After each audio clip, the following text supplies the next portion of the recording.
Today we're going to be talking about mites and lice in your goats and what to do if you see them or suspect them. As we go into fall and winter, you're going to be having an increased risk of developing mites or lice, even if you haven't had that issue before. It just is kind of something that likes to tick up as winter and fall kind of settle in, especially when they're growing their winter coats in. All that extra hair that they grow in, she does not have an example of that right now. She's got a full summer coat. But as they get that like thick kind of cashmere coat, the lice really like to, settle in there. So with lice, you will see them. If you part their hair and look at them, she doesn't have anything. She just is hanging out with me, so I'm going to use her as an example. But if you part their hair down to the skin, you would see debris down there. Like you would see nits. You would see like little white balls of bugs.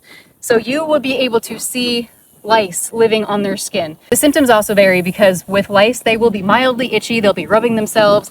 And they'll be itchy, but with mites, you cannot see them. You would need a skin scrape in order to see mites under a microscope. So like that's something like a vet would have to do, but they would be significantly itchier, like unbearably, noticeably itchier.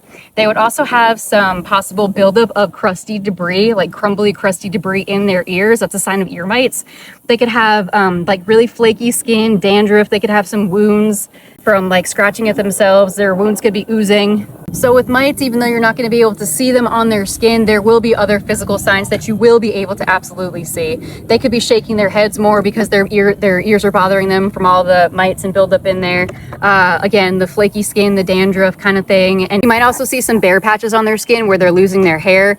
So that's another thing to watch out for either lice or mites. So for lice, you can use these are the products I have. These aren't all of the products, but these are the ones that I have. You can use Silence or Ultra Boss, and I can include a dosing chart if you want me to send that to you. This is my preference. I know you can use it on really young kids and pregnant does. I think this one you can too, but I know for sure this one you can.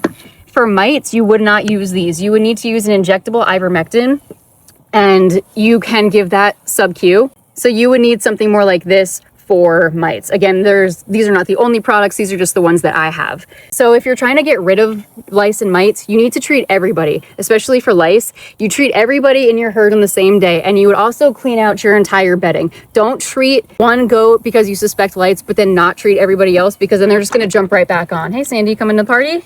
Come on.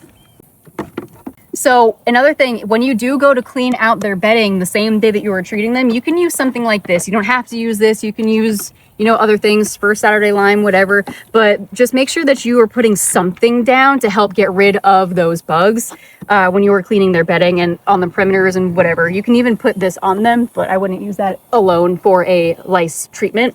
Another thing to make absolutely sure of, when you are treating your goats for lice or mites, you have to repeat in 10 to 14 days, because whatever you are killing now with the product that you're using is not going to get rid of the eggs, and the eggs will hatch again in 10 to 14 days. So it is extremely important that whatever you are treating with, you repeat a treatment in 10 to 14 days. Another thing, sucking lice will cause anemia in your goats. So if you're wondering, hey, I don't think my goats have worms, but they really are anemic, check for lice, because lice can make them anemic if they are sucking lice.